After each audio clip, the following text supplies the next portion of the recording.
Hello दोस्तों, high study IQ के channel में आपका बहुत बहुत स्वागत है। आइए दोस्तों, नए क्वेश्चन के साथ चलते हैं। फर्स्ट क्वेश्चन है, किसान लोक पर्व हरेली 2022 किस राज्य में मनाया गया है? तो वह मनाया गया है छत्तीसगढ़ में। आइए इससे जुड़े इंपॉर्टेंट पॉइंट्स। किसान लोक पर्व हरेली छत्तीसगढ़ राज्य में मनाया गया है। इस पर्व में किसान खेती में इस्तेमाल होने वाले हल, बैल और तरह तरह के औजारों की पूजा करते हैं।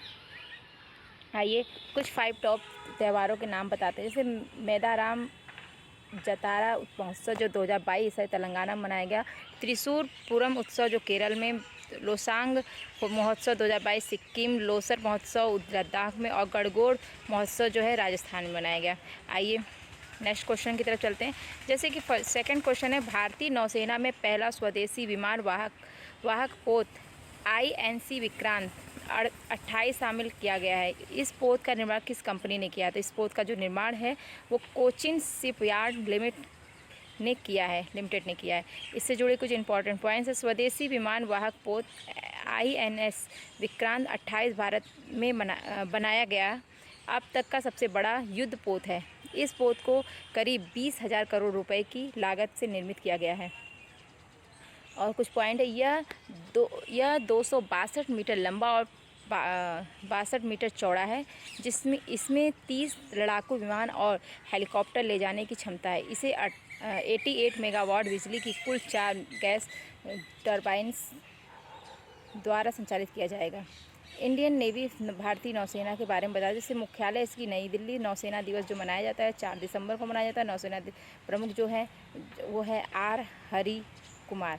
आइए दुनिया का पहला तंबाकू निरोधी बिल किस देश की संसद में पेश किया गया है? वह किया गया है स्विट्जरलैंड में। कहाँ किया गया है? स्विट्जरलैंड से जुड़े कुछ इंपॉर्टेंट पॉइंट्स है। स्विट्जरलैंड संसद में दुनिया का पहला तंबाकू निरोधी बिल पेश किया गया है।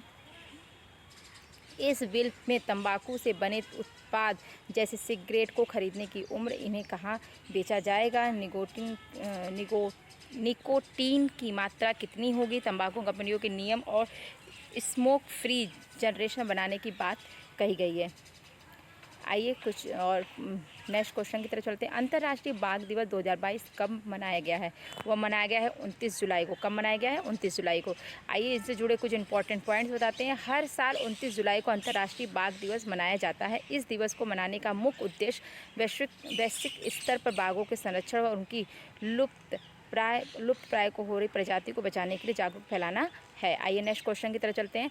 डिग्री प्राप्त युवाओं को विभिन्न प्रतियोगी परीक्षाओं की निःशुल्क तैयारी करवाने के लिए मुख्यमंत्री सारथी योजना को किस राज्य सरकार ने शुरू करने की घोषणा की है? वह की है झारखंड ने। किसमें की है? झारखंड में। आइए नेक्स्ट क्वेश्चन की तरफ चलते हैं। भारत में 21वीं कृषि संगणना 2021-22 का शुभारंभ किसने किया है? तो वह है नरेंद्र सिंह तोमर ने किया है, जो कृषि एवं किसान कल्याण के मंत्री हैं।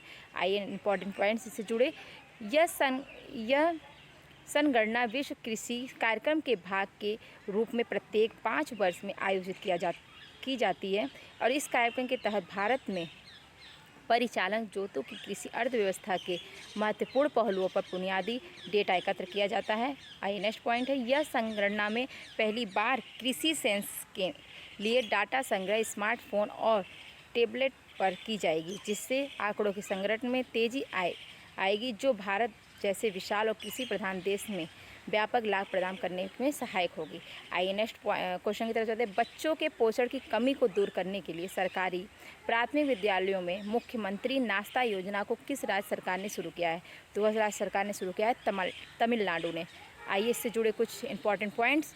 तमिलनाडु राज्य सरकार ने बच्चों के पोषण की कमी को दूर करने के लिए सरकारी प्राथमिक विद्यालयों में मुख्यमंत्री नाश्ता योजना को शुरू किया है और इस योजना के तहत तमिलनाडु राज्य सरकार ने 2022-23 के दौरान राज्य भर में कक्षा 1 से 5 में 1.14 लाख से अधिक बच्चों को लाभान्वित करने के लिए 1545 सरकारी प्राथमिक विद्यालयों में मुख्यमंत्री नाश्ता योजना के पहले चरण को लागू करने का आदेश जारी किया है।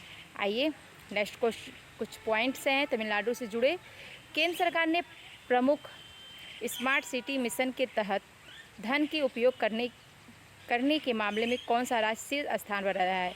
वह है तमिलनाडु।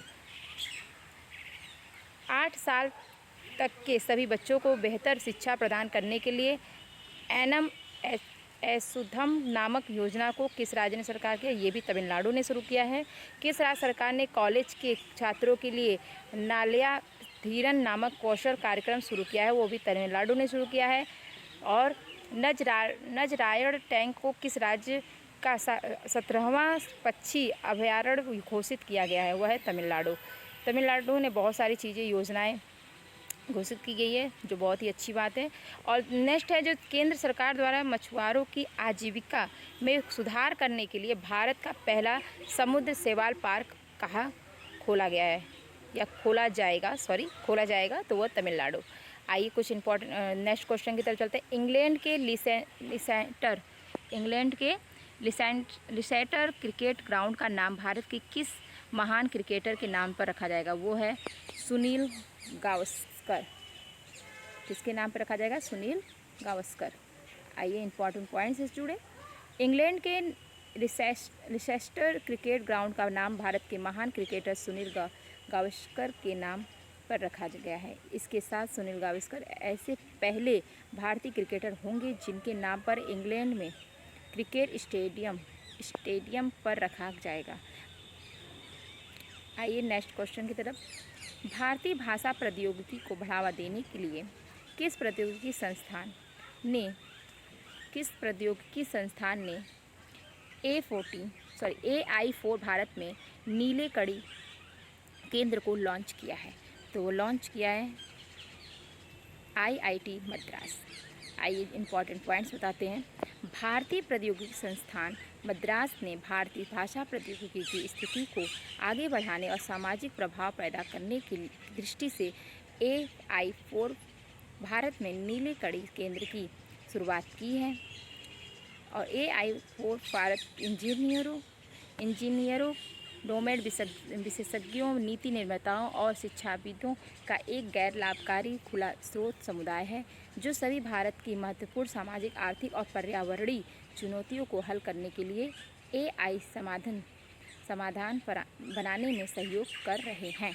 आइए टॉप 5 IIT से जुड़े कुछ प्रश्न हैं जो आपको मैं बताते हैं।